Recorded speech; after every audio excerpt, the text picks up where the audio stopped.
Olá, pessoal.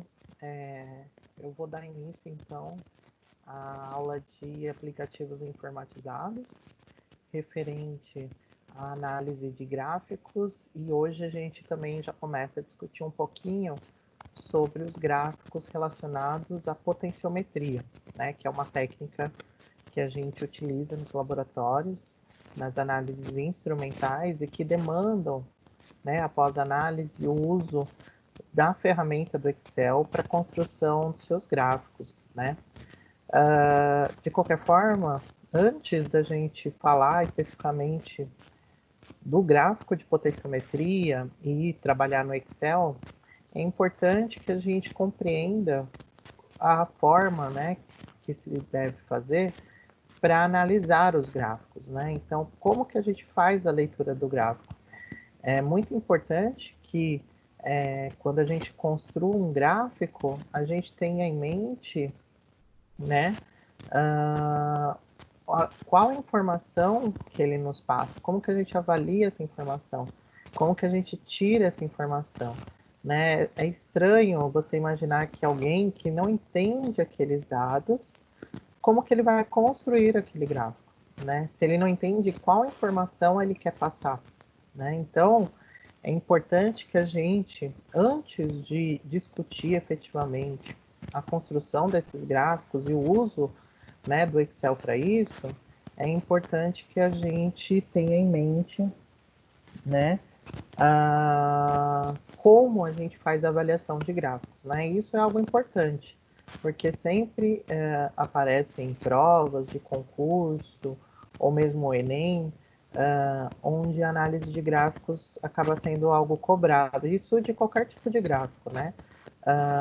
Lógico, tem aqueles que são os mais comuns, mas é importante a gente saber, né, como avaliar esses gráficos.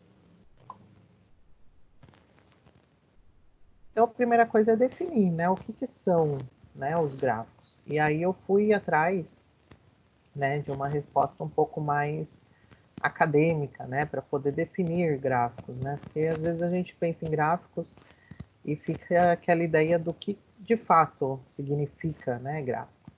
Então, o gráfico é um meio de comunicação, se você pensar, né, ele constitui um meio de comunicarmos e classificarmos dados, né. Eu acho, assim, um termo que eu acho bem pertinente, né, quando a gente fala sobre gráficos, é aquela ideia de que o gráfico ele representa dados, né? Números que você tirou de algum lugar. Quando você vai apresentar esses números para alguém, você tem duas possibilidades. Ou você apresenta na forma de tabela, ou você apresenta na forma de gráfico, né? As duas são possíveis, mas uma tem uma vantagem em relação à outra. Quando você faz análise de tabelas, imagina, gente, são vários números, aí você fica olhando aqueles números, aí você fica tentando enxergar a tendência, porque é só número que você enxerga, né? E às vezes você demora um pouco para tirar uma conclusão. O gráfico, ele representa a tabela, ele é a representação mais fácil, mais comunicativa daqueles dados, né? Então, o gráfico, sem sombra de dúvida, é a melhor ferramenta que a gente tem para poder apresentar aqueles dados que às vezes estão numa tabela e é muito trabalhoso fazer análise de tabela. Quando você coloca isso num gráfico, aqueles dados ficam mais claros, né, para a gente. Então, além disso, né, ele permite fazer comparações e mostrar relações matemáticas que muitas vezes não podem ser facilmente reconhecidas na forma numérica, que é aquela coisa que eu falei, né? Quando você olha aquela tabela cheia de números, a gente até pode chegar na mesma conclusão, né, que chegaria com um gráfico, mas o tempo que a gente vai levar para isso é muito maior, tudo bem? Tal como salientam, né, Monteiro e Selva, no trabalho de 2001 que eu constei, os gráficos eles são uma ferramenta cultural que nos permite ampliar a nossa capacidade de tratar informação estatística e estabelecer relações entre diferentes tipos de informações. E isso também é uma outra vantagem que eu acho muito interessante, né? Que a gente pode resumir da seguinte forma: ó. para que servem, né, os gráficos? A primeira coisa é ler os dados, ou seja, a leitura literal do gráfico. É você olhar para o gráfico e você tira... Sabe aquela ideia, né, que as pessoas às vezes falam, né? Nossa, mas isso é óbvio. Então, esse ler os dados é exatamente tirar o óbvio do gráfico, né? Então, você vai analisar exatamente o que aquele gráfico está demonstrando, da forma mais literal possível. Essa é a primeira coisa que a gente faz, né?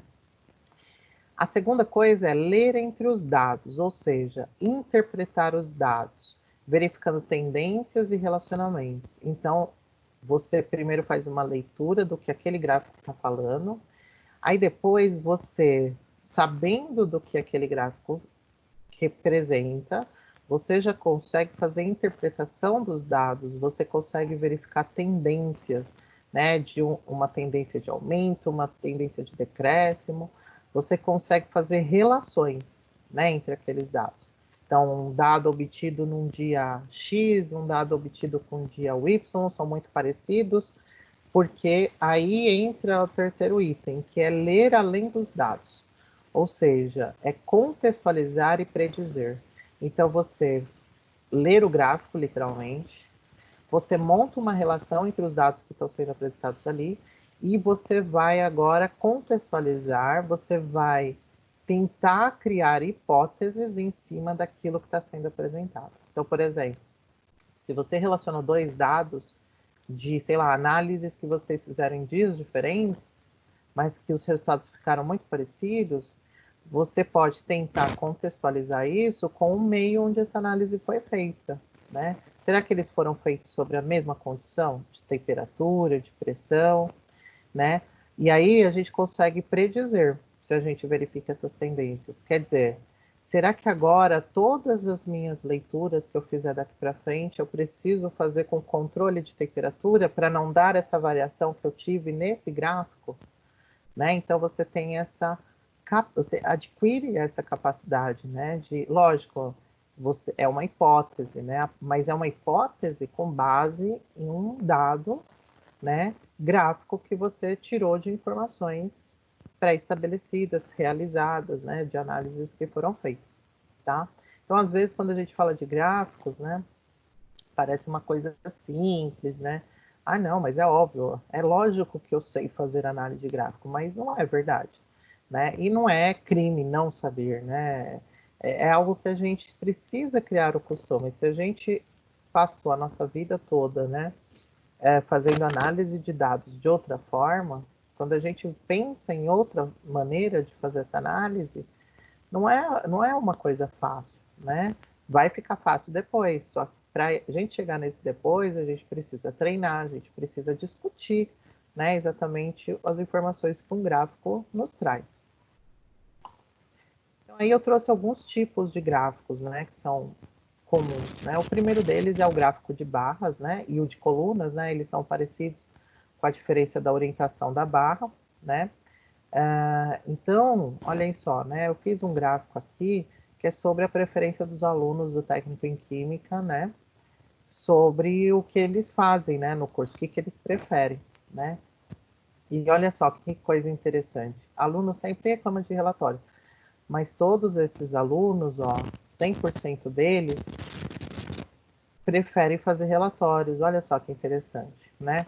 Por que que eu sei que 100% dos alunos preferem fazer relatório? Porque quando eu olho essa barra, né, eu olho que na barra de relacionado a relatório, né, se a gente olhar em relação ao eixo da porcentagem, a gente consegue ver que o máximo que ele atinge é 100, ou seja, 100% dos alunos preferem, né, fazer os relatórios. Aula de laboratório. Se eu fizer a mesma análise que eu fiz em relação aos relatórios, ó, então, ó, 60%. Tudo bem? Então, gente, isso é bem interessante porque eu primeiro faço uma leitura, né, literal, aí a gente pode notar que dentre todos os itens, a semana de prova é o que, de fato, os alunos menos gostam, né?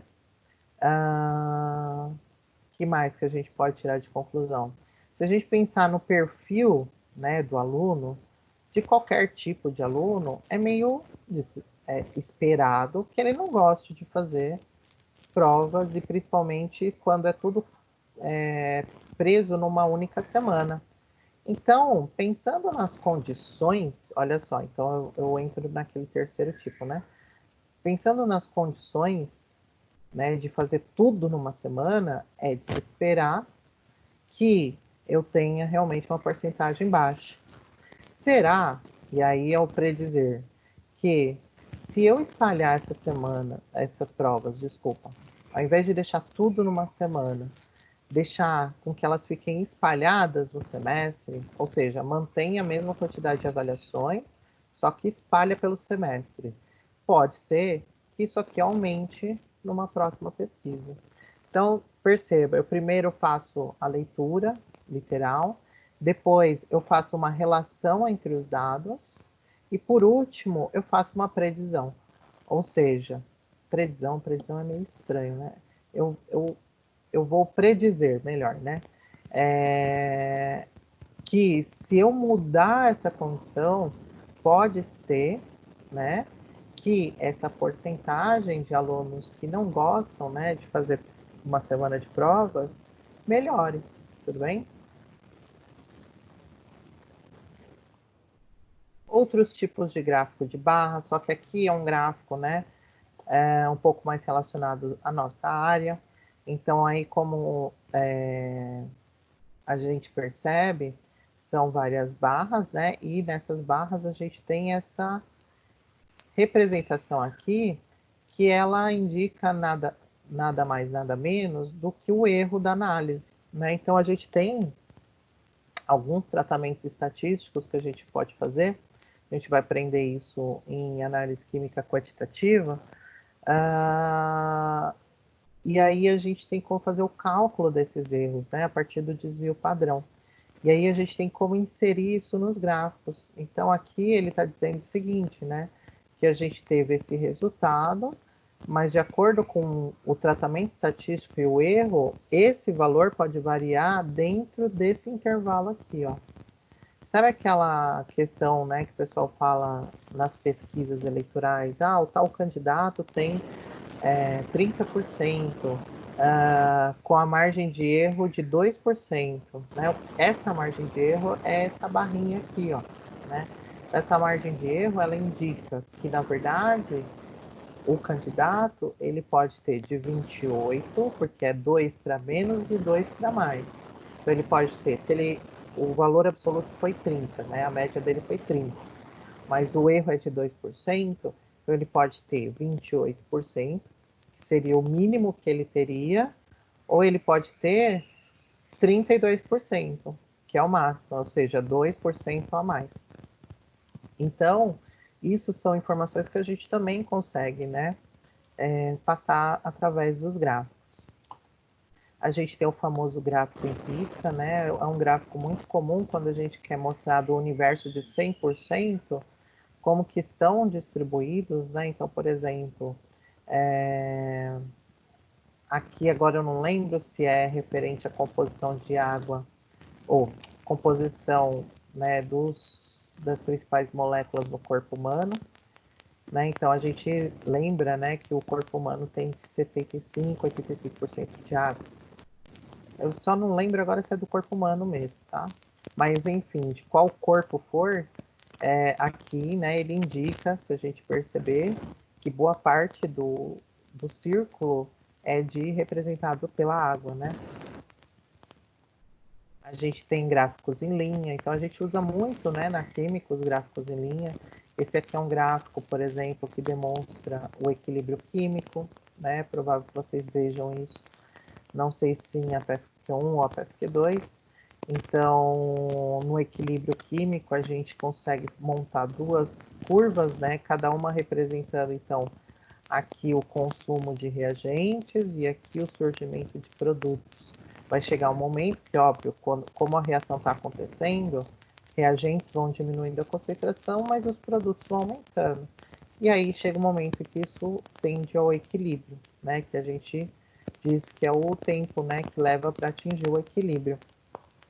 Então esse é um outro tipo de gráfico. A gente tem gráfico de ponto e linha, né, que dá para fazer. Gráfico só de pontos, né? Então esse aqui é um gráfico que a gente vai aprender a fazer também, tá? Esse gráfico, ele também vai nos dar algumas informações de relações matemáticas, né? Eu vou ensinar vocês a fazer, né, o preparo desse gráfico e a tirar as informações dele.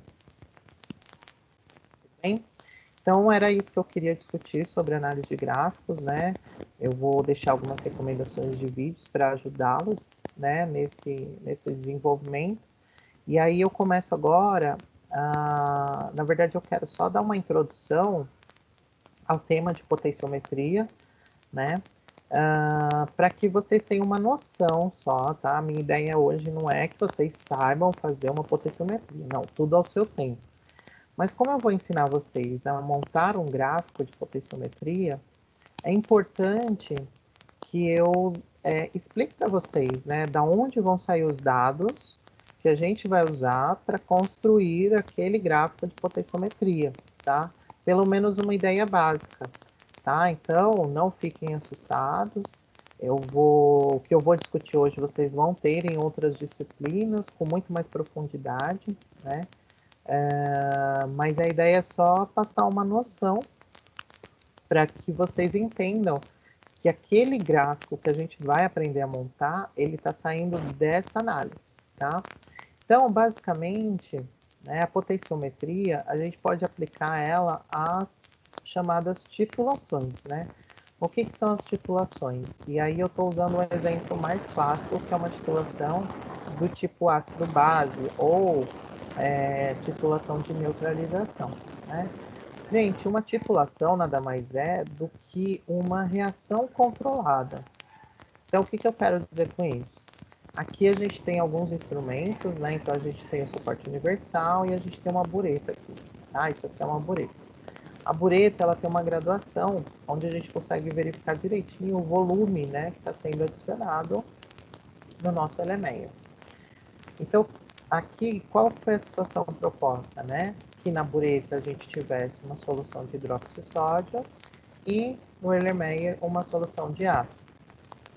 Depois, o que a gente faz?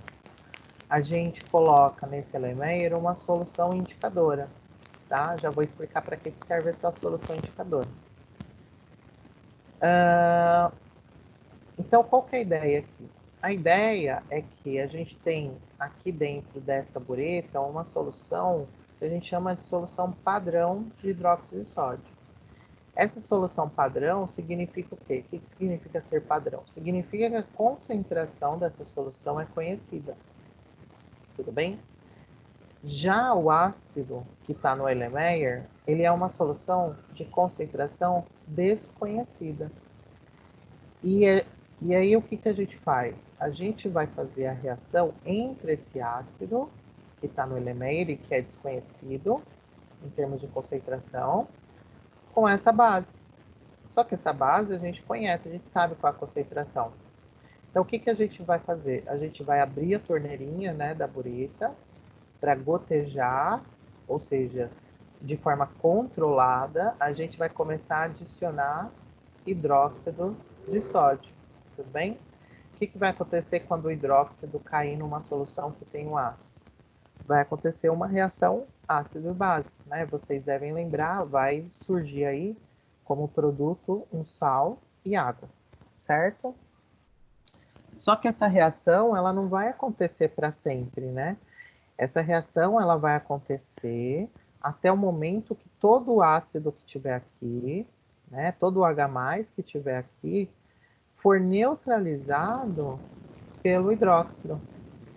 E aí, o que acontece? Quando todo o ácido for neutralizado pelo hidróxido, esse sistema aqui muda de cor.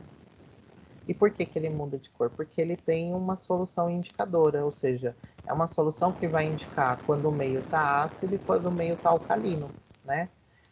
Se todo o meu ácido foi neutralizado, logo em seguida já vai ter alguma coisa a mais de excesso da base. E quando isso acontece, a solução muda de cor. E aí o que, que a gente faz imediatamente? A gente fecha a torneirinha. Quando a gente fecha a torneirinha, vai aparecer aqui qual o volume que foi usado de hidróxido para neutralizar toda essa solução, né? Esse volume que a gente, né, vai obter do hidróxido é o que a gente chama de volume no ponto de viragem. Isso que aconteceu, essa mudança, é o ponto de viragem. E esse ponto de viragem vai nos indicar o quanto que eu precisei usar de hidróxido para reagir com todo esse ácido, tudo bem? E aí, a partir de uma reação e o cálculo, né, de titulação, a gente consegue determinar a concentração dessa solução, tá? Então, em resumo, é isso, certo?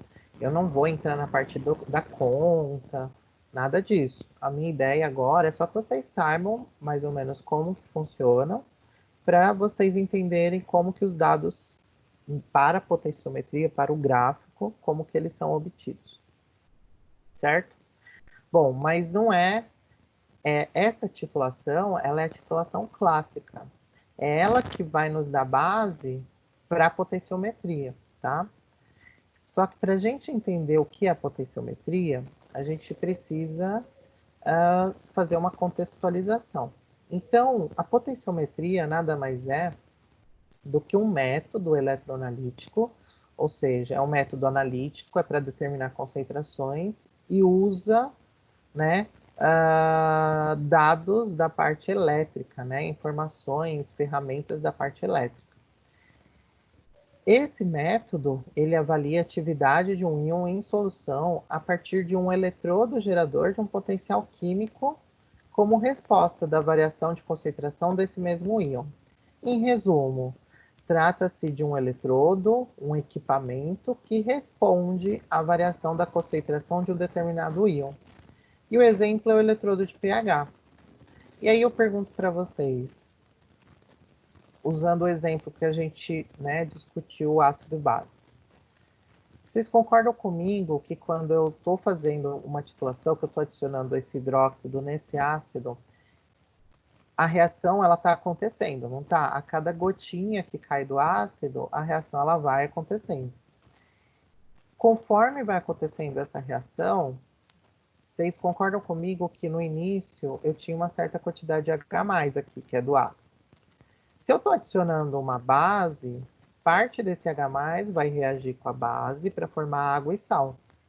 O que está acontecendo com a concentração de H+ daqui para chegar aqui? Essa concentração está caindo. Por que está caindo? Porque eu estou fazendo os H+ aqui reagirem com a hidroxila da base, né? Então, existe uma variação da concentração de H+.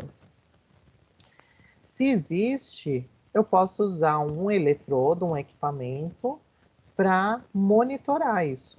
Então, o eletrodo, se eu deixar mergulhado nessa solução enquanto a reação está acontecendo, ele vai conseguir me dizer qual é a concentração de H+ do meio. E é óbvio que se a gente fala em pH, né, a gente está falando indiretamente da concentração de H+, porque pH nada mais é do que menos log da concentração de H+, né? É só uma forma fácil que a gente tem de representar a acidez. E aí, para a gente lembrar, né, o pH são valores que vão de 0 a 14, né? E aí a gente tem vários exemplos no nosso dia a dia com diferentes pHs, certo? E o que está acontecendo naquele Erlenmeyer é uma variação de pH, porque está variando a concentração de H+. Então, ao invés de eu fazer uma titulação clássica, será que eu poderia substituir, por exemplo, o indicador? Ao invés do indicador me dizer quando a reação acabou, eu usar um eletrodo? Então, eu posso fazer isso. Então, ó, eu posso montar um sistema de titulação onde, ao invés de colocar um indicador, eu vou colocar um eletrodo de pH. O que esse eletrodo de pH vai fazer? Ele vai, basicamente é isso, ele vai monitorar a concentração de íons H+ ao longo da titulação, né? E ele vai nos fornecer esse dado no valor de pH. Então, aqui, ó, tem como é o sistema montado, ó. Então, a gente tem um agitador para fazer a agitação dessa solução aqui dentro, tá? Isso aqui é magnético, e aí a gente coloca uma barrinha metálica aqui dentro, protegida por Teflon, e aí aqui tem a parte magnética que gira, e ele faz essa barrinha girar aqui dentro, né? E a solução que a gente vai adicionar para a reação acontecer, e o eletrodo de pH. O eletrodo de pH, ele vai só acompanhar o valor de pH ao longo da titulação. Então, o que, que a gente vai fazer, né, no laboratório, quando a gente for fazer essa análise? A gente vai ter, a gente vai controlar, né, os dados de acordo com a adição que vai ser feita da solução que está dentro da bureta. Então, a gente vai adicionando volumes específicos, né, e anotando, e para cada volume que eu adicionei, eu vou registrar qual é o pH para cada volume adicionado, né? Então, eu estou fazendo o quê? Eu estou acompanhando, né, o valor de pH utilizando um equipamento. Aí, com esses dados, a gente vai obter um gráfico desse tipo, né? Esse gráfico, então, o que, que ele demonstra? Ele demonstra como o pH variou conforme eu fui fazendo a titulação. Então, percebam, se a gente olhar aqui, a gente tem no eixo o Y, a gente tem o eixo do pH, e aqui eu tenho o eixo do volume que foi sendo adicionado ao sistema, né? Então, olha só o que aconteceu. Antes de começar a titulação, a gente já registra qual que é o pH, ou seja, em volume 0, qual é o pH da minha amostra? Então, já está aqui registrado. Aí, começou a titulação. Por que, que eu sei que começou a titulação? Porque essa linha começou a andar em relação a quem? Ao volume, né? Então, olha só, o volume foi aumentando. Ou seja, eu fui adicionando mais solução da bureta. E olha o que está acontecendo com o pH. Se a gente olhar por esse eixo aqui, ó, o pH ele está o quê? Subindo, mas ele está subindo bem pouco. Então ele vai, vou adicionando, de repente, há esse salto enorme do valor de pH. Perceba, esse salto acontece num único volume, né, que eu coloquei pontilhado aqui, mas nesse único volume acontece uma mudança brusca de pH. Como que eu olho isso? Pelo eixo do pH. Ó. Se eu olhar pelo eixo de pH, ó, mudou muito, né? Do 3 mais ou menos para o 10 quase. Isso dentro do volume dos 20 ml. O que, que isso indica? Que o meu meio passou do meio ácido, né? Ou seja, abaixo do 7, para o meio alcalino repentinamente. Então, gente, o que, que essa variação brusca representa? O volume no ponto de viragem, que é esse o dado importante para a gente, né? Então, sabe o que aconteceu aqui que mudou de cor? Quando muda de cor na titulação clássica, é porque é o ponto de viragem, né? Eu vejo aqui o volume e já sei que é o ponto de viragem. Na potenciometria, a gente vê o ponto de viragem por esse comportamento aqui. Tudo bem? E aí depois a gente usa os dados, né? No caso, o volume do ponto de viragem para os cálculos, que a gente não vai fazer nessa disciplina, tá? A ideia é a gente focar na análise e na montagem do gráfico, certo? Tudo bem, gente? Então, agora eu vou colocar aqui para ficar na tela um exemplo que a gente vai montar agora no Excel de uma curva potenciométrica, né? Então, deixa eu só trocar aqui.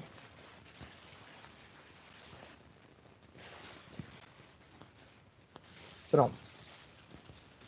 Então, agora, né, eu coloquei aí para vocês imagem do Excel, né? Eu já trouxe aqui para vocês os dados de uma titulação que foi feita há um tempo atrás, né? Então, primeira coisa, né? Quais são as informações que a gente vai tirar dessa análise para poder montar o gráfico? O que a gente precisa de informações para montar o gráfico?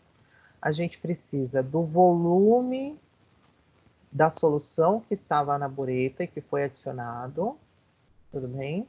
Então, a gente precisa de cada ponto. Então, por exemplo, primeiro ponto eu não adicionei nada, mas eu já li o pH. Então, o meu equipamento, no início, registrou 1,81.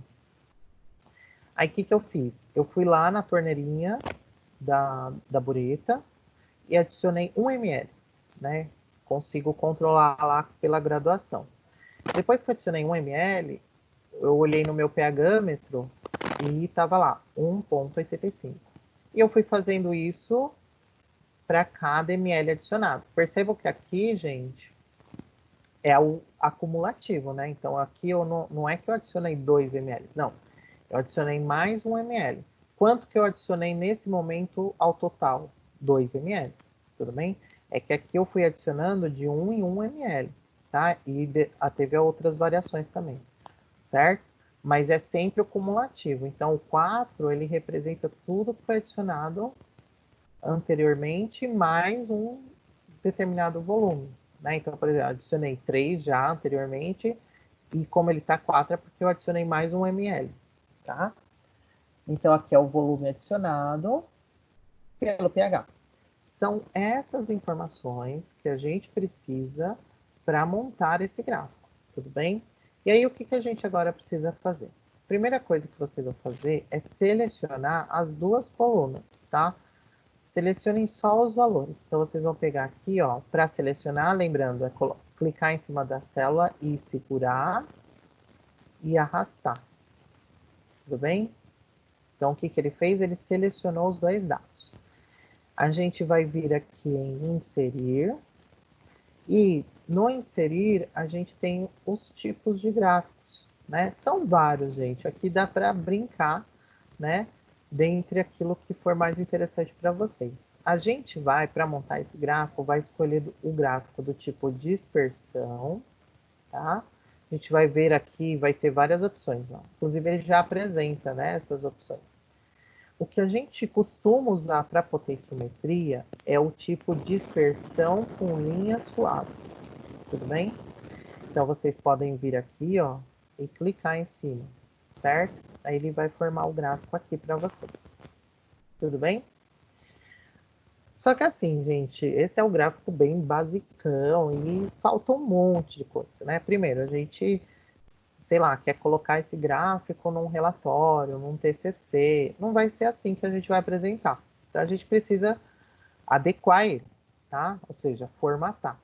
O que a gente pode usar, né, para formatar? Primeira coisa, gente, olhem, o gráfico selecionado, ele aparece essas três opções aqui. Se vocês apertarem elementos do gráfico, vocês podem escolher o que vocês querem que ele mantenha no gráfico, os elementos básicos. O eixo eu quero? Eu quero. Eu quero títulos dos eixos? Com certeza. Eu quero o título do gráfico? Nesse caso, não há necessidade. Por quê? Como é um gráfico que vai para um relatório, né? O relatório, o gráfico, a gente coloca ele como uma figura. E pela BNT, a figura tem que ter uma legenda. Então, se o gráfico já vai ter uma legenda, ele não precisa de título. Então, eu vou tirar o título. Rótulo de dados? Não, ó. Aqui ele mostra, né, os valores para cada ponto. E não há necessidade, né? A ideia do gráfico é a gente tirar um pouco o foco dos números, né, e ver tendências. Então, não faz sentido. Barra de erros também não, porque a gente não fez nenhum tratamento estatístico, então não dá para ter barra de erro. Linhas de grade também a gente tira, né? Assim, o ideal, o gráfico, né, para as apresentações é que ele fique o menos poluído possível, né, para ele ficar bonito, né, dentro do seu relatório. Assim, linhas de grade não é proibido, mas eu particularmente não gosto, então vou tirar, tá? Legenda. A legenda, gente, é com relação às linhas que aparecem para vocês. No nosso caso, a gente só tem uma informação, ou seja, uma titulação. Não faz sentido ter legenda, tudo bem? Porque a informação já é o todo, né? Já ela representa a única análise que foi feita. Linha de tendência, para esse gráfico não há necessidade, mas a gente vai ter alguns casos, eu vou ensinar para vocês como que faz para colocar, tudo bem? Então a gente vai ficar só com esses dados. Outras coisas que dá para a gente mexer, né? É estilo de gráfico, então dá para escolher o estilo, mas aqui a gente não vai mexer em nada. Valores, né, das séries, nome também que a gente pode colocar, né, dentro dessa série da legenda, mas como a gente não colocou legenda, não há necessidade. Então a gente tem, né, o basicão aí do nosso gráfico. Primeira coisa, né, eixo. Tem que colocar quais são os eixos que você está trabalhando. Então aqui o eixo Y, ou desculpa, o eixo X, será o volume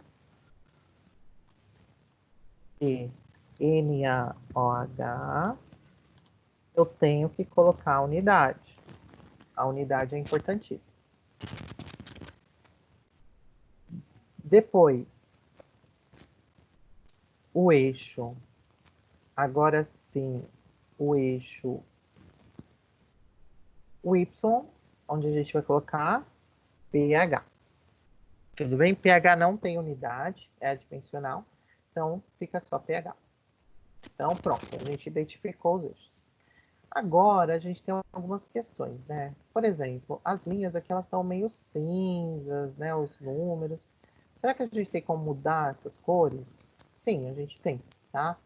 Ó, quando a gente clica no gráfico duas vezes, ou quando a gente faz o gráfico a primeira vez, aparece esses itens com relação à formatação, né? Referente a esse gráfico. Então, é aqui que a gente vai usar para poder fazer as alterações de formatação. Lógico, a gente tem também aqui atalhos, né?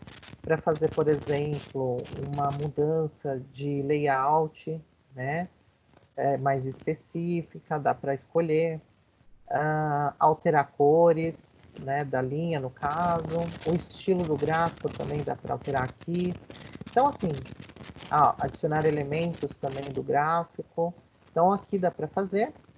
E aqui a parte de formatação, certo? Na parte de formatação, em relação à área do gráfico, né? A gente pode colocar linhas, colocar cor de linha. Então, por exemplo, borda, né? Eu quero borda nesse gráfico? A borda dele agora tá cinza. Eu quero uma borda preta. Eu venho aqui, ó. Olha o que aconteceu. Só que aqui ele colocou a borda, né, só para dentro do gráfico, ele não colocou para fora, né, porque eu tinha clicado nos dois. Se eu clicar só na parte de fora, né, aqui, escolher preto, aí ele deixa a borda preta, tá? Eu não gosto muito dessa borda preta, então eu deixo bem clarinho mesmo, tá? Bom, com relação aqui dentro, a gente tem como alterar também as cores dessas bordas, né? Daqui que a gente não alterou do X e do Y. Então, por exemplo, antes, deixa eu só a questão do texto, né? Porque o texto também tá cinza, ó. Tem aqui opções de texto. E aí a gente pode vir aqui e deixar tudo preto também, tá? Porque às vezes o cinza não sai quando vai imprimir, então é legal deixar tudo em preto. Com relação ao eixo, a gente pode fazer modificações do eixo. Para fazer modificações dos eixos, né? A gente clica em cima do eixo e aí tem a mesma coisa aqui, tá? A gente pode fazer a formatação. Então, por exemplo, a cor, né, do preenchimento de texto, aqui não há necessidade de mudar. O eixo propriamente dito, né? Lembra que ele tá cinza ainda? Vamos deixar ele preto. Então a linha, ó, vamos deixar ele preto, ó. Aí se eu tiro, ó, ficou preto. Vou fazer desse aqui, ó. Cor preto. Opa, desculpa, gente, errei, hein? Aqui ele tá falando do preenchimento, né? Da linha, na verdade. Então, aqui na linha, vem aqui preto. Pronto, deixei preto, certo? Que mais que a gente pode mudar? Ó, uma coisa que não apareceu aqui é aquelas indicações de onde está o valor 2, onde está o valor 4, onde está o valor 6. Né? Então, vamos dar uma olhada nisso. É questão do eixo, né? Então, vamos mexer no eixo. Se a gente clicar aqui, ó, seleciona o eixo, e aí vem aqui, ó, em opções de eixo. Em opções de eixo, a gente vem aqui, ó, em marcas de escala. Aí a gente coloca no tipo principal interno, ó como ele fica. E eu posso colocar também o secundário interno, né? Para a gente depois, se precisar fazer uma análise específica, a gente com uma régua, qualquer coisa, a gente consegue verificar direitinho usando a escala, né? Vamos fazer a mesma coisa para o outro eixo? Então, aqui, seleciono o eixo e venho aqui em marcas de escala. Mesma coisa, interno, o principal e o secundário. Aí ele fica bem bonitinho, tudo bem? O que mais que a gente pode mudar? Número de algarismos, né? Casas decimais. A gente consegue mexer nisso? Consegue. Tá? Então, a gente vai vir aqui, opções de eixo, tá? A gente vem aqui, aí aparece opções de eixo. 0 a 16. Se olhar aqui os valores, o máximo é 15. Então, eu não quero deixar esse espaço. Então, eu vou colocar aqui, ó, o mínimo 0, já tá 0, mas o máximo eu quero 15. Então, vem aqui. Percebam que ele mudou o mínimo também. Isso ele faz automaticamente. Então, o que, que a gente tem que fazer? A gente vem aqui de novo em opções de eixo e só muda aqui o -1 que apareceu, coloca 0. Bem? Aí ele ajusta pra gente, tá? Então aqui tá ajustado. Eu queria menos números, né? Então vamos lá. Aqui já mudei. Então aqui em opções de eixo, número. Então eu quero, ó, uma casa decimal. Só, tá? Aí mudou para uma casa decimal. pH também. Então eu venho aqui em pH, seleciono o eixo e mudo aqui. E dou Enter. Tá? Aí ele muda. Certo? Então, gente, percebam. Outra coisa, né? Não posso esquecer. A linha aqui azul também não fica muito legal. O ideal é seleciona a linha, clica em cima da linha. Opa. Então vem aqui, clica em cima da linha. Ele vai abrir já essas opções. Dá para vocês escolherem a linha. Se vocês querem colocar algum marcador, tá? No caso, a gente usa só linha mesmo, tá? Nesse caso. A gente vai ter outros gráficos que vai usar ponto e linha, e aí dá para mostrar. Vamos mudar a cor, então, para o preto também. E aí ele fica legalzinho assim, certo? Então, esse aqui, né, seria a forma, né, de você apresentar um gráfico de potenciometria. Então, desde, né, a coleta dos dados até a montagem desse gráfico, para daí esse gráfico vocês poderem usar como para apresentar tudo e mais, tá?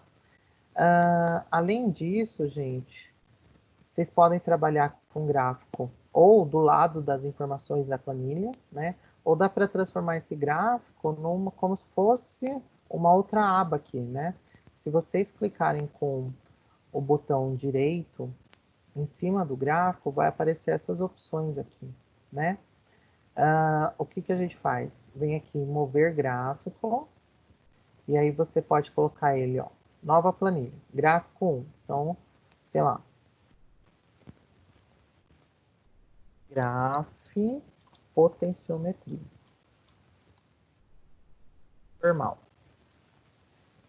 Coloco normal agora, gente, porque depois eu vou ensinar algumas derivações desse gráfico, né, na próxima aula. E aí a gente vai ter outras opções de gráficos, tá? Então eu vou colocar aqui, ó, normal. E dou OK. Aí olha o que acontece. Ele vai abrir agora uma área só para o gráfico, porque daí você consegue ver ele um pouco maior, trabalhar um pouco com mais detalhes, né? Mudar alguma coisa, né? Sei lá, aumentar os seus valores, mudar a cor.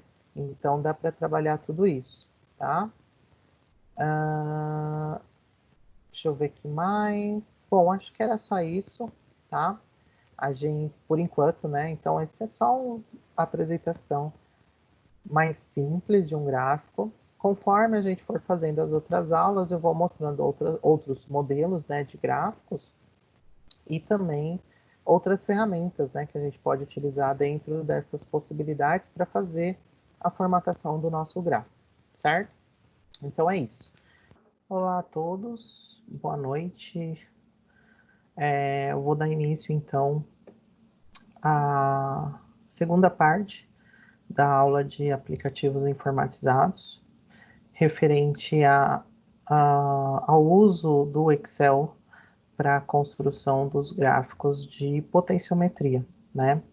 Então, na última aula anterior a essa, nós discutimos, né, sobre análise de gráficos, e eu iniciei a construção dos gráficos de potenciometria, né? Então, eu mostrei para vocês como fazer a construção do gráfico de normal de potenciometria, e hoje eu vou mostrar para vocês como que a gente pode fazer para melhorar, né, a nossa apresentação dos dados de potenciometria através de algumas ferramentas, tanto matemáticas quanto do Excel, para que a gente consiga apresentar um gráfico interessante para análise e, ao mesmo tempo, facilitar a nossa vida na hora de buscar as informações dentro desse gráfico, tá? Então, primeira coisa, só vamos relembrar, né, o que é a potenciometria, né? Então, a potenciometria ele é um método eletroanalítico que basicamente vai analisar a mudança, né? Ele vai acompanhar a mudança da concentração de um determinado íon, e isso vai ser feito a partir de um eletrodo, né? Então, o mais comum aí, o que a gente vai enfatizar, é o eletrodo de vidro, que é o eletrodo para análise de hidrogênio, ou seja, é um eletrodo que vai nos fornecer os dados de pH de uma solução, né? E isso é muito interessante porque esse é um dos equipamentos mais usados em laboratório, né? E vocês vão ter contato no segundo e no terceiro módulo com esse instrumento. E aí, a minha ideia é que vocês já tenham aprendido a construir os gráficos, e aí depois vocês só vão complementar com o próprio uso do equipamento, né?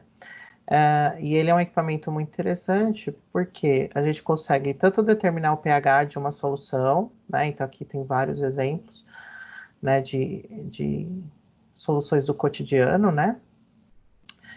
E a gente também pode usar essa ferramenta para as chamadas titulações, né?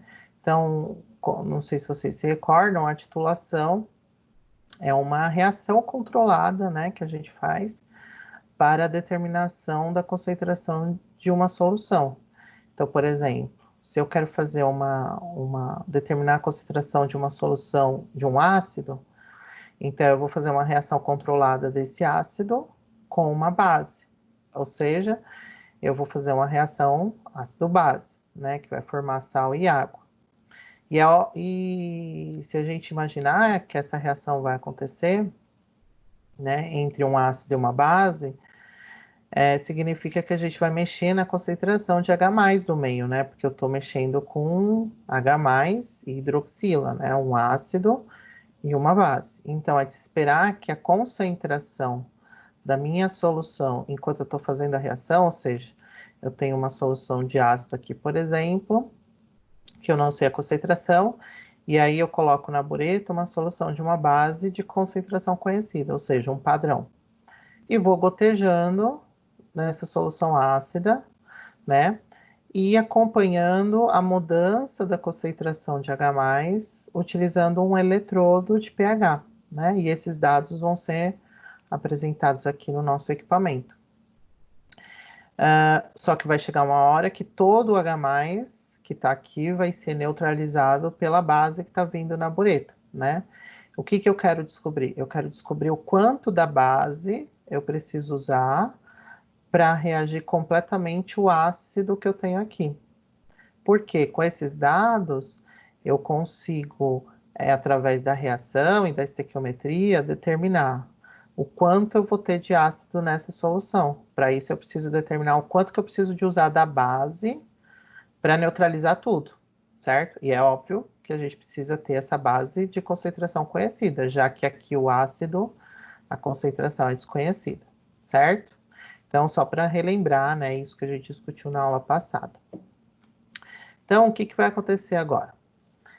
A gente vai trabalhar com a parte de derivada, né, dos dados da titulação.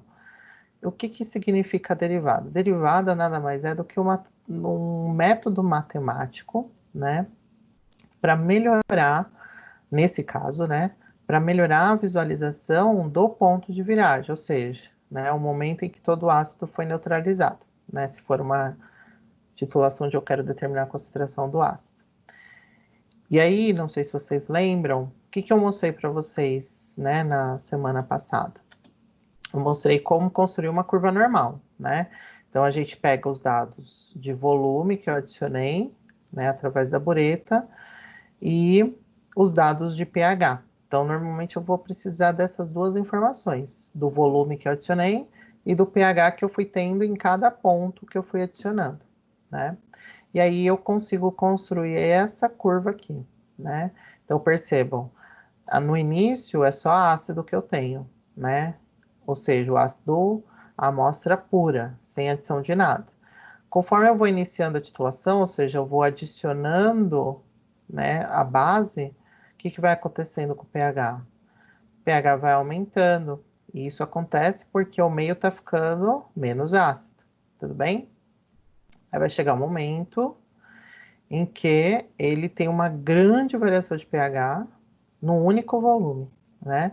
E aí ele sai de um meio ácido para um meio alcalino. Ou seja, a partir de agora eu não tenho mais ácido no meu meio, eu tenho base. E aí significa que neste ponto houve a neutralização total do ácido. O que que eu quero tirar de informação desse gráfico? Eu quero tirar esse volume aqui, ó. Ou seja, o volume onde eu tive essa grande variação de pH, né? Que ele mudou do meio ácido, de repente estava no meio ácido e foi para o meio alcalino. Eu quero descobrir exatamente esse volume aqui, tudo bem? Só que percebam como eu fiz esse gráfico, né? Eu peguei lá no recurso de figuras, né, do Excel, desenho, e coloquei isso aqui, essa linha tracejada, só para tentar localizar mais ou menos qual que é esse volume, né? Aí você fala assim, bate a tecla, fala, é 20 ml. Aí eu fico me perguntando, é 20, é 19,9, é 20,1? Qual é a precisão, né, que a gente está pegando esse volume? E aí, quando a gente trabalha com esse tipo de gráfico, ele é interessante porque ele demonstra, né, o que está acontecendo na titulação, mas para eu pegar esse volume é muito difícil, né, esse volume com precisão. Então, o que que a gente faz? A gente utiliza o artifício da primeira e segunda derivada, né, que é o método matemático, para a gente poder melhorar, né, a obtenção desse ponto.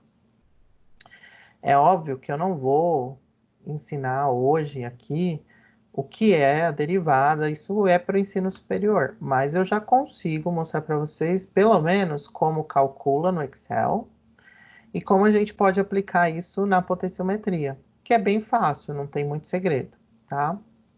Então, eu vou mostrar para vocês como trabalhar com essa tabela aqui. Então, a gente vai fazer junto essa tabela, tudo bem? E o cálculo. Então, eu já coloquei, inclusive, né, as fórmulas para se colocar, para a gente poder montar os cálculos e depois os gráficos. A gente vai construir novamente a curva normal.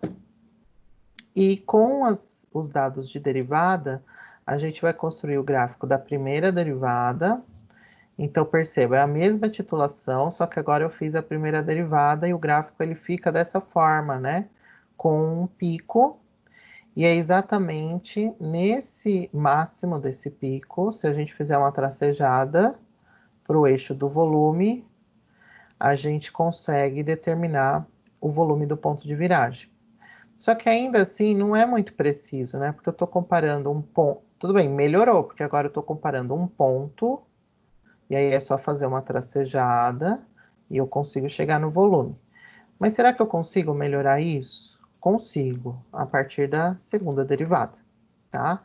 Então, na segunda derivada, o que está acontecendo? Eu tenho uma curva onde ela vai atravessar o eixo do volume. E aí, nesse ponto aqui, então perceba, primeiro eu tenho um pico no lado positivo, aí quando ele desce, ele atravessa o eixo do volume e vem e faz um outro pico no lado negativo, né?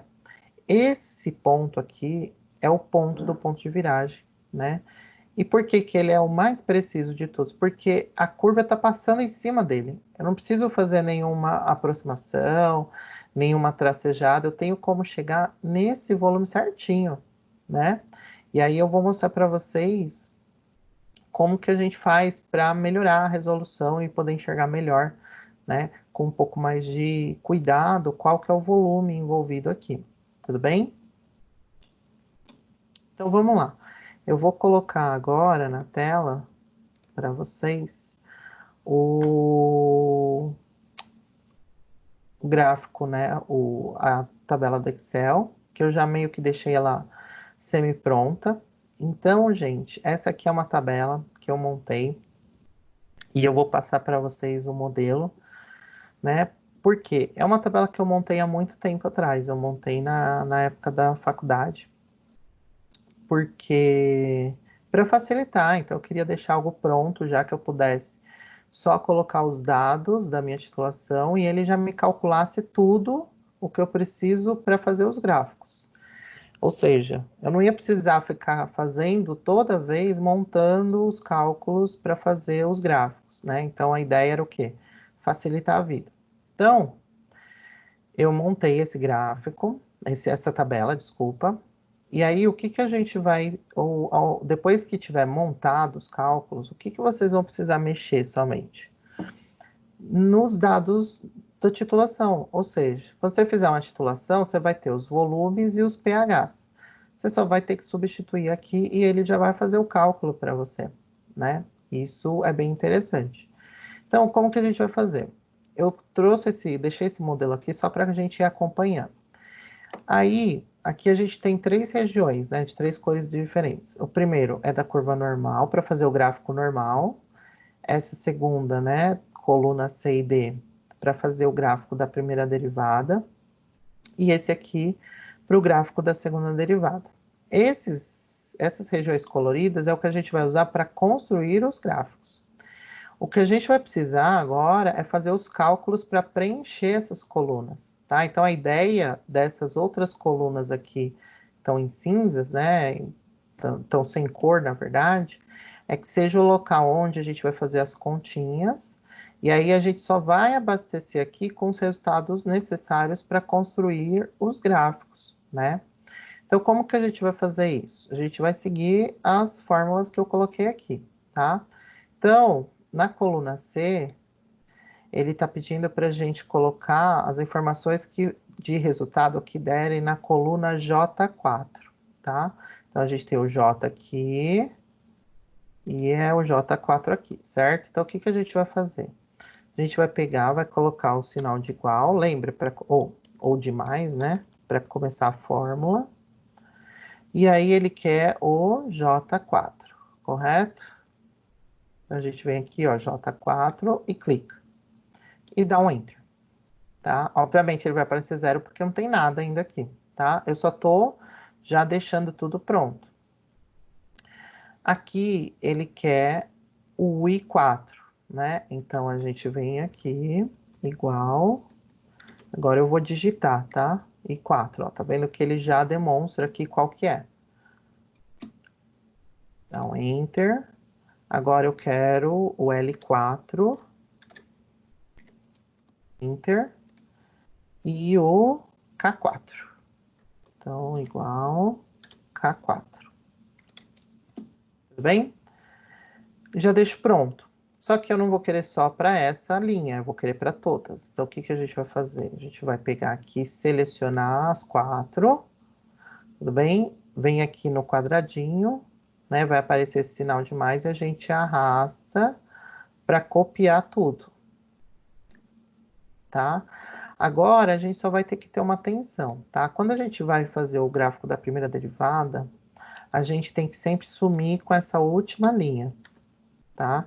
Isso porque, vocês vão ver pelas contas, que pelas contas eu teria que usar o valor posterior, e eu não tenho, tá? Então, o valor aqui que dá, ele não é usado no gráfico, tá? Se você usar no gráfico, você vai perceber que o gráfico vai ficar meio maluco, tá? Tem uma justificativa do ponto de vista teórico da derivada, mas como eu disse, a minha ideia não é hoje discutir o que é derivada, isso é para ensino superior, né? Vou deixar para vocês sofrerem no momento certo. Então, só façam isso. Na primeira derivada, tira a última linha. Na segunda, tire as duas. Então, apaga aqui. Tudo bem? Por que que eu escolhi essa linha? Porque é a última linha em relação aos meus dados. Se eu tiver mais dados aqui, sei lá, chegar aqui na linha 34, aí eu vou apagar essa e apagar essas duas aqui anteriores, tá? Sempre em relação aos dados que eu tenho da curva normal, tá? Então ele vai ficar assim, certo? Então vamos lá. Agora vamos fazer os cálculos. Para os cálculos, ele está pedindo que no ΔPH a gente faça o B4 menos ou B5 menos B4. Então vamos lá. Igual. Quem é o B5? O B5 é essa célula aqui, tá? Menos o B4, que é anterior. Tá bem? Vai dar esse valor, certo? Aí, na próxima, ΔV, vai ser o A4, então igual A4 menos, desculpa, A5, né? A5 menos A4, tá? A5, certo? Menos A4. No ΔPH por ΔV vai ser mais G4, que é esse aqui. Opa, desculpa, esse aqui. Dividido por H4. Então, H4. Tá bem? Só deixa eu fazer uma correção, gente. Na verdade, essa linha aqui, não sei se vocês perceberam, ela fica em branco, né? Então, deixa eu apagar tudo. B4, né? Já aparece aqui para mim. Dá um Enter. Aí, aqui, igual A5 menos A4. Certo? Certo. Aqui, mais igual G4, agora dividido por H4. Dá o Enter. Célula de volume médio. Aí a gente vai ter duas continhas, né? Então vai ser igual, abre parênteses, A4 mais A4 5, fecha parênteses, dividido por 2. Tudo bem? Aqui, né, vai ser o I5 menos I4, certo? E aqui vai ser igual, abre parênteses, J4 mais J5 dividido por 2. Opa, esqueci o dividido. Aqui ele multiplicou, né? Porque eu esqueci de colocar o dividido. Dividido por 2. Então, tá certo. Vamos só conferir. J4 mais J5 dividido por 2. Certo. Então, tá tudo pronto aqui. Aí, o que que a gente vai fazer? Mesma coisa. A gente vai pegar e copiar para todas as células para que a fórmula fique a mesma. Lembrando, ó, tá vendo aqui os valores que aparecem, né? Isso aqui no gráfico não dá certo. Então, o que que a gente faz? Para o que for da primeira derivada, né? A gente tira a primeira linha e o da segunda, a gente tira as duas últimas. Tudo bem? Então, ele vai ficar assim, mais ou menos. Então, gente, agora já está tudo calculado. O que que vocês precisam, né, agora? Você tendo isso pronto, então é um modelo, gente. E aí, eu vou fazer outra titulação. Então, o que que a gente pode fazer? A gente vem aqui e só troca os valores, porque ele automaticamente já vai fazer todo o cálculo e já vai apresentar os dados que eu tenho que usar no gráfico, tudo bem? Não precisa agora mais vocês ficarem mexendo aqui, né? A gente faz eu fiz, né? Não esqueçam de fazer esse ajuste até o limite da sua titulação, tudo bem? Que é arrastar e copiar, né? E lembrar de apagar a última linha para a derivada primeira e as duas últimas para o que for da segunda derivada. Tudo bem? Então, os dados agora estão prontos, certo? Então, vamos fazer a construção dos gráficos.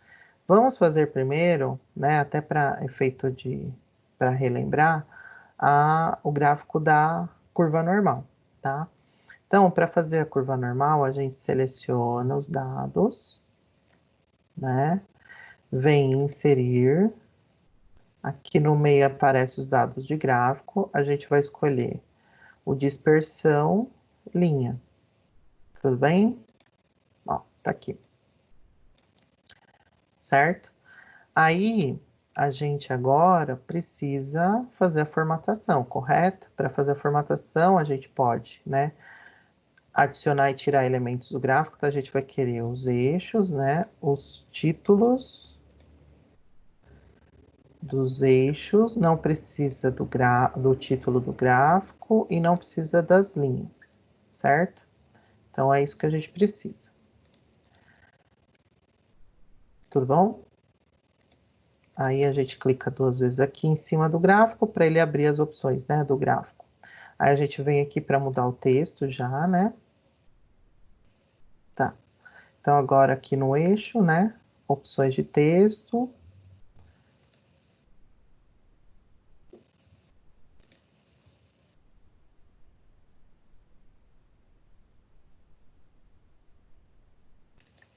Então a gente vai escolher a cor preta, né?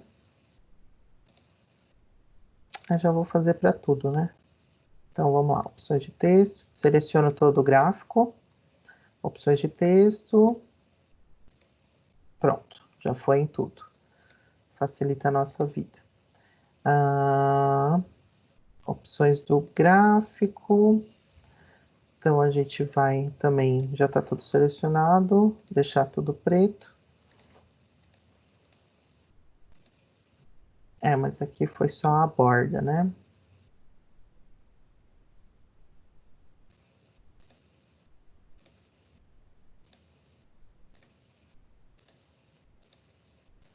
A borda normalmente a gente deixa mesmo cinza, né? Para não ficar. A gente só vem aqui no eixo, aqui, borda. Aí a cor preto. Também a borda preto também, né? Clico aqui no outro eixo, mudo a cor, certo? A gente também pode colocar os dados, as marcas, né, de escala, interno, e o secundário também. A gente faz isso para o outro eixo também, interno e interno. Tudo bem? Que mais? Os números, tá ok.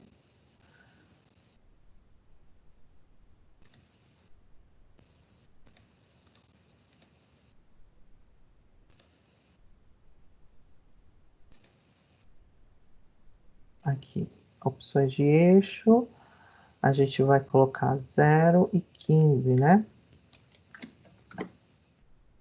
Deixa 15 aqui.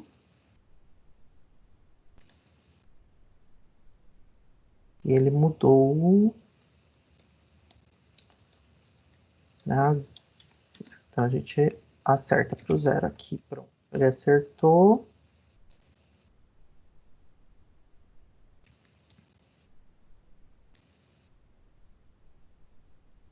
Tudo bem?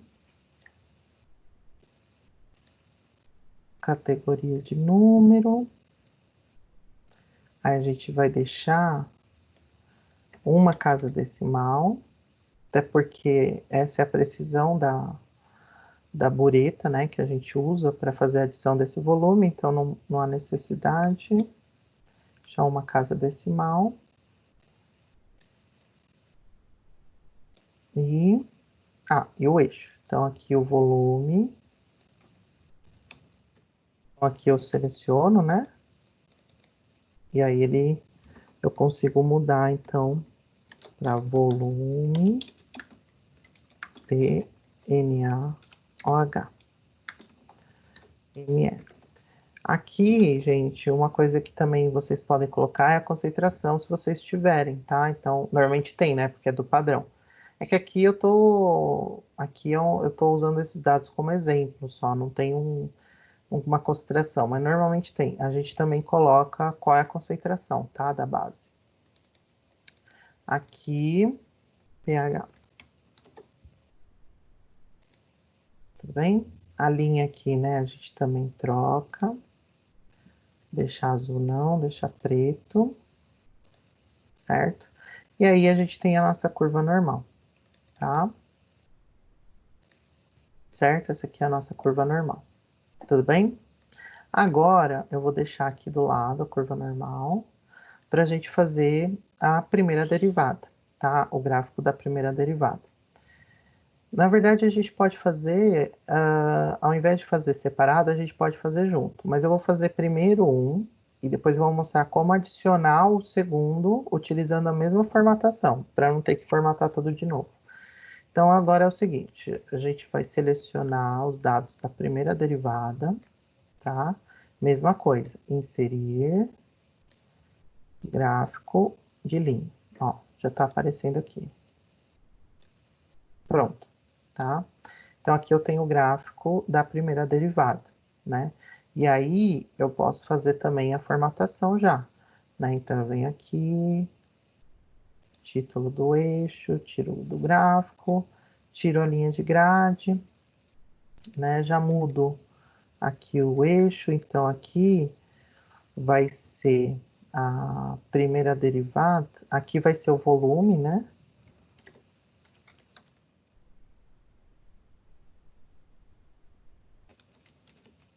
De NOH, IL.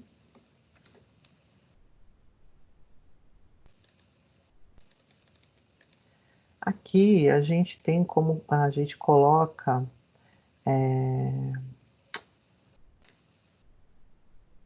tem o símbolo de delta, porque na verdade ele é delta pH sobre delta V, né? Na verdade aqui.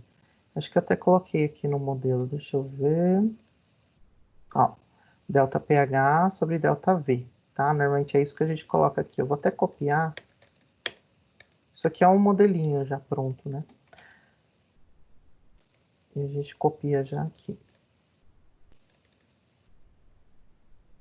Tá?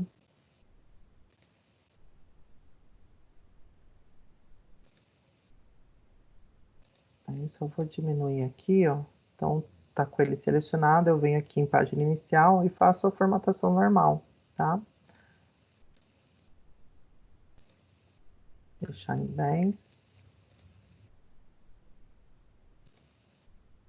Aqui, só tirar o negrito para ficar igual. Tá ok. Certo. Então, aqui é a mesma coisa, né? Então, a gente vai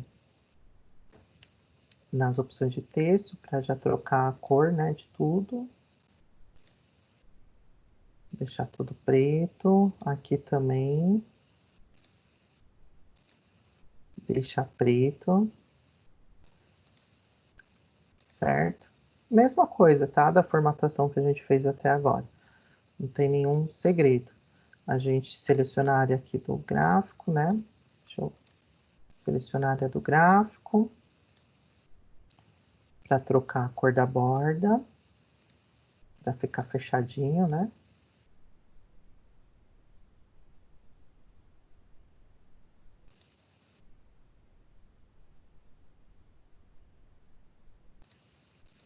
Aqui eu só preciso mudar do eixo também, a cor da borda.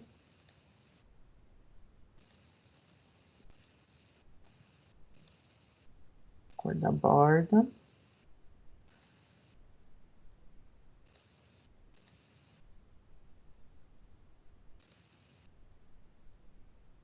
Tudo bem? Então, a gente tem o gráfico da primeira derivada, né? Ah, vou mudar também aqui os números. Vamos mudar.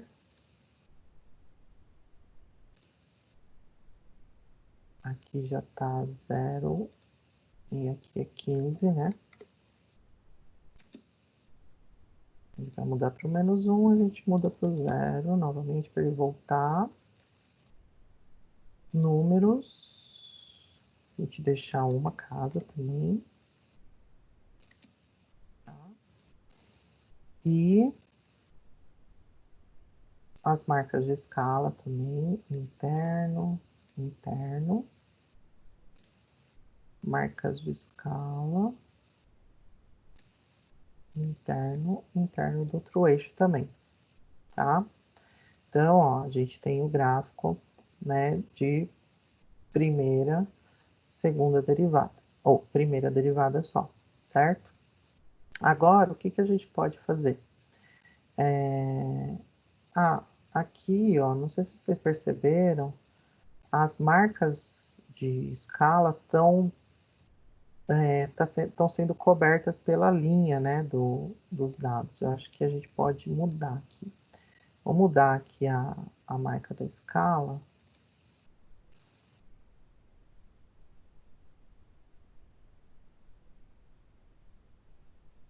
Aqui, marca de escala para o externo. Ó, tá vendo? Agora sim, tá? Porque senão fica cobrindo a linha, tá? Então tá, a gente formatou, a gente tem a primeira derivada. Eu poderia fazer um outro gráfico só com a segunda derivada, mas na apresentação, normalmente, é interessante colocar o gráfico da primeira e segunda derivada juntos, porque na verdade eles trazem a mesma informação, tá? E a gente pode até comparar para ver se está tudo certinho. Então, como que a gente vai fazer?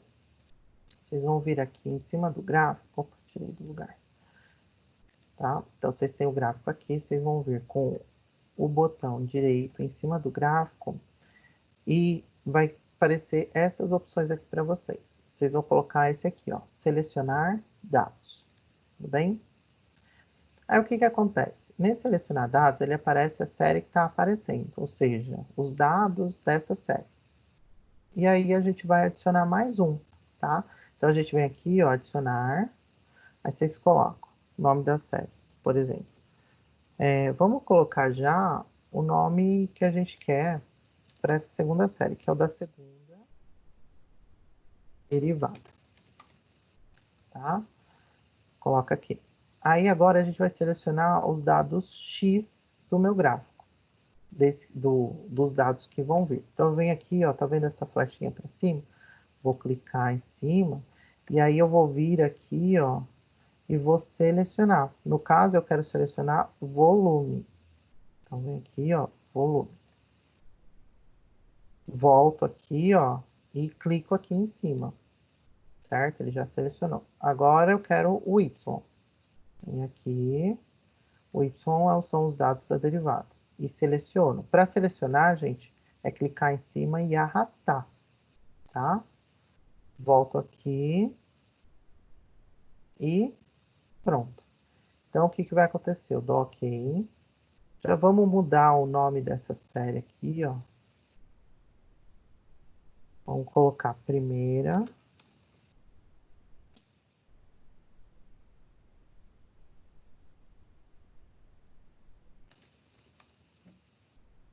Ok.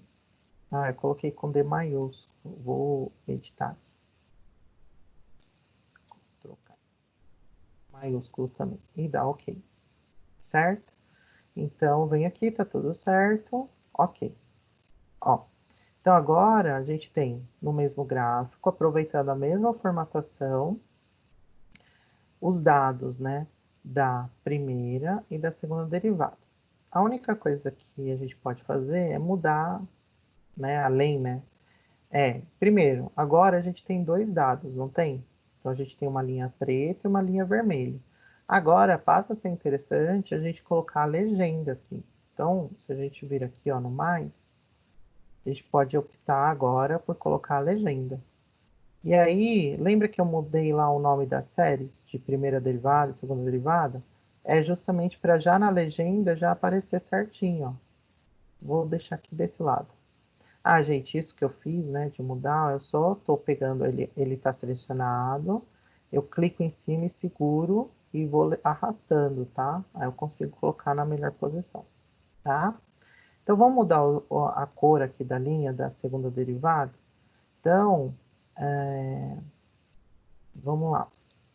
Duas vezes em cima do gráfico, na linha, eu vou querer preto, só que eu vou querer agora pontilhado,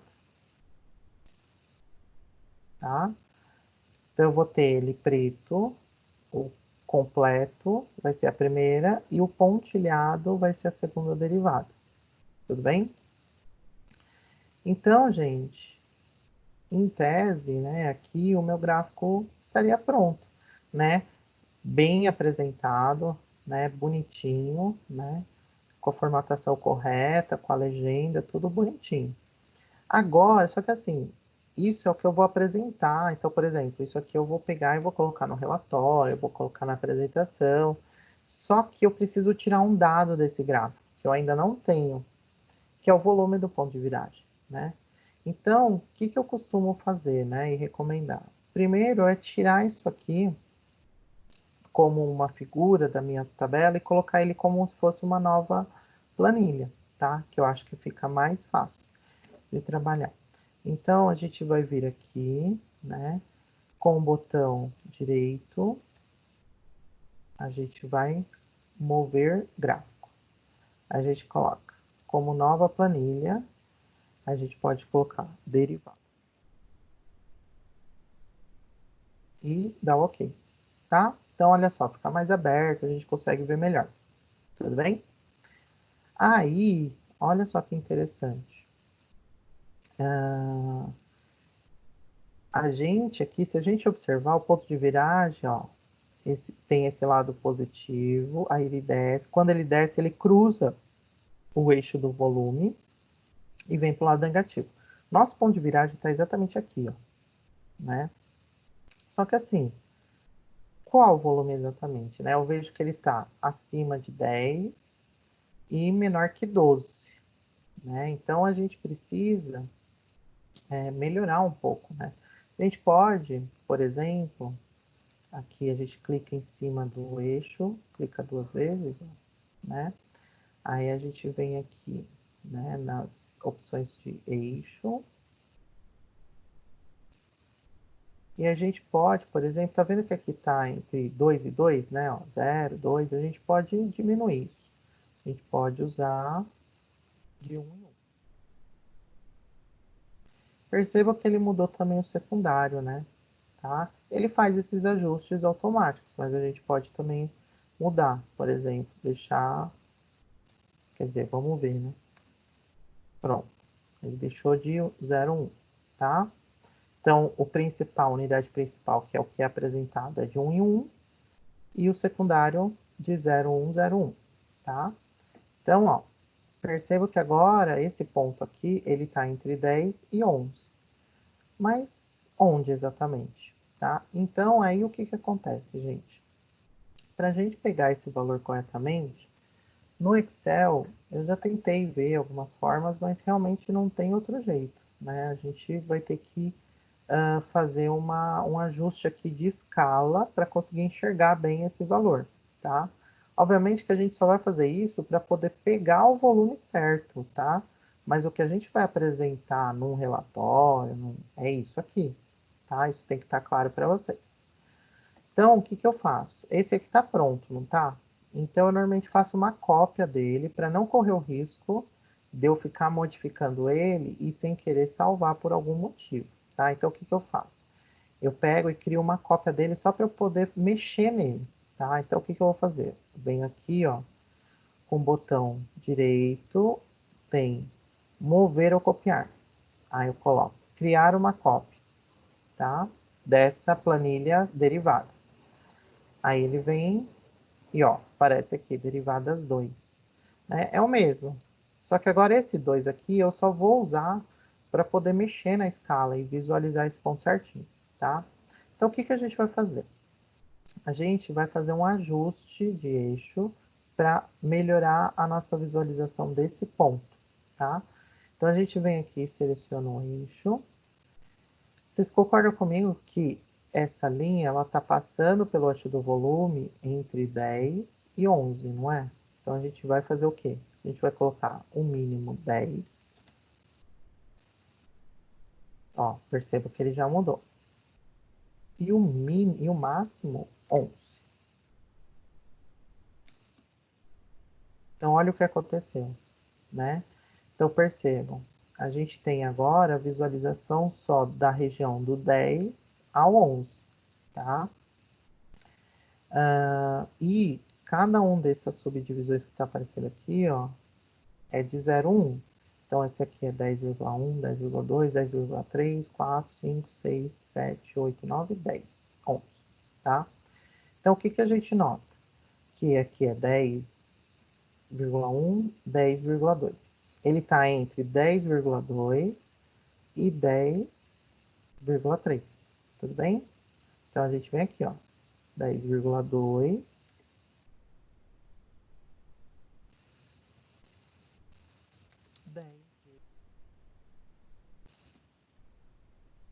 Então, olha o que aconteceu, né? Ele abriu o gráfico aonde eu quero, o ponto que eu quero é esse aqui, ó, né? Só que perceba, agora que está de 10,2 e 10,3, não tem nenhuma escala aqui, né? Então, o que que eu posso fazer? Eu posso colocar, por exemplo, 0,1. Tá vendo? Quando eu coloquei nas unidades secundárias 0,01, eu consegui agora apresentar as subdivisões entre 10,2 e 10,3, né? Então, aqui é 10,21, 22, 23, 24, 25, 26, 27, 10,28, 10,29, 10,3. Tudo bem? Então, aqui dá para perceber que ele está entre 10, vamos de novo, 10,2, 20, né? 10,20, 10,21, 22, 23, 24, 25, 26 e 27. Ele está entre 10,27 e 10,28. Tudo bem? Ou seja, dá para perceber aqui que o nosso valor está bem mais próximo de 10,27, tá? Eu poderia melhorar isso e verificar em quão próximo, né, de 10,27 está? Poderia, gente, só que aqui não há necessidade. Por quê? Porque o volume que eu preciso, na verdade, ele só vai poder ter 3 algarismos, né, significativos, né? Vocês, não sei se vocês já estão vendo isso em BPL, mas por conta da bureta que é usada, que é o nosso instrumento, a gente só quer 3 algarismos significativos, tá? Então aqui o que que eu noto? Que ele é 10,27, certo? Certo? 10,27 significa que o último valor, né, é o 7, só que eu tenho 4 algarismos, então eu vou ter que fazer um arredondamento. Então, o valor que eu vou colocar no meu resultado final dessa titulação vai ser o 10,3, tá? Por que 10,3? Porque quando eu vou fazer o arredondamento de 10,27, o 7 é maior que 5. Então, eu arredondo 2 para 3, tá? Então, esse ajuste aqui serve para a gente visualizar exatamente, né, o nosso valor. Por quê? Se a gente pegar aqui, ó, que valor vocês escolheriam, né? Fica um pouco mais complicado. Se eu tiver uma bureta de maior precisão, por exemplo, eu poderia já colocar que ele é 10,27, ó, porque ele está mais próximo de 10,27. Então, de qualquer forma, se eu fizesse um, sei lá, 10,273, por exemplo, ou 2, pelo arredondamento ele ia ficar em 10,27, de qualquer jeito, tá? Então, isso, às vezes, quando a gente olha um gráfico assim, é difícil da gente ver certinho. Então, a gente pode usar essa alternativa de ficar aumentando o nosso eixo para pegar o ponto certinho, né? Então, na verdade, isso aqui é a versão aumentada dessa região aqui, tudo bem? Agora, aqui eu não preciso mais dessa tabela, tá? Desse gráfico assim. Porque eu já peguei o meu volume, já anotei. Eu venho aqui, ó. Isso, tá? Vou ficar com essa só porque é o que eu quero apresentar no relatório, certo? Então, gente, o que que a gente precisa, né, para apresentar no relatório para ficar interessante? A curva normal, né, esse aqui é do modelo, né? Tá, cadê? Aqui, curva normal. Opa.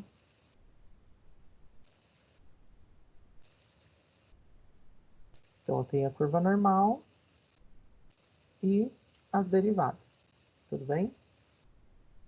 Então, é isso que eu preciso. Aí, o que que acontece? Agora, os dados estão já colocados. Sempre que você precisar, já está tudo pronto, ele já calcula automaticamente. E aí, a única coisa que vocês vão precisar é fazer a modificação dos dados de volume e pH, que isso vai vir da análise. O restante já está pronto, inclusive os gráficos. Então, por exemplo, se você mudar os dados aqui, os gráficos que vocês prepararam já estão vinculados a esses dados. Então, mudou aqui, vai mudar toda a fórmula, os dados para os gráficos, e os gráficos também já vão ficar de acordo com os dados de vocês. Então, vocês não vão precisar nem mais recalcular, nem mais fazer a formatação do gráfico, porque já está tudo pronto, né? A única coisa que vocês vão ter que ter atenção é o seguinte, quando vocês mudarem aqui, né, os dados, vai acontecer, por exemplo, que a concentração, né, do seu padrão vai ser diferente. Então, você vai ter que só trocar aqui no eixo, né, qual é a concentração real. Que isso aqui é você que vai ter que fazer, tá? Mas aqui, por exemplo, não vai mudar nada, só vai mudar na parte de volume de hidróxido e a concentração desse hidróxido. E se for hidroxódio, tá? Vamos supor que vocês fizeram uma titulação com hidróxido de potássio. Então, tem que trocar a fórmula e a concentração aqui, tá? Para ajustar. Mas o resto, a formatação certinho, bonitinho, tá pronto, tá? Então, esse modelo aqui também eu vou disponibilizar para vocês, mas é importante, né? Vocês vejam como tudo foi feito, tá? Então, eu só utilizei as informações, né? De cálculos em Excel e gráficos, né? Não tem muito segredo, tá? E, óbvio, aplicado à nossa área, tudo bem? Então, é isso, gente. Essa segunda parte de potenciometria era para eu finalizar com as derivadas. Então, agora vocês já sabem, né, como construir a curva normal e a curva da primeira e segunda derivada, para depois poder aí apresentar nos relatórios, né, nas apresentações de vocês aí no futuro. Tudo bem? Então, obrigado, até mais.